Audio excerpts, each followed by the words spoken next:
Welcome to the Genius Factory. Enjoy the video. You start by creating a library and a project with the correct frame rate and resolution. This prevents mismatched media down the line.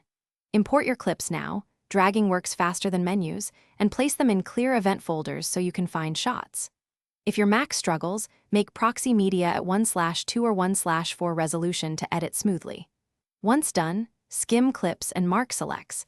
This saves time when you cut the initial rough assembly. You assemble your selected clips on the primary storyline, relying on the magnetic timeline to avoid gaps, and switch to the position tool if you need absolute placement. Trim aggressively. Use blade for splits and the trim tool for ripple trims. J, K, L make reviewing fast and precise.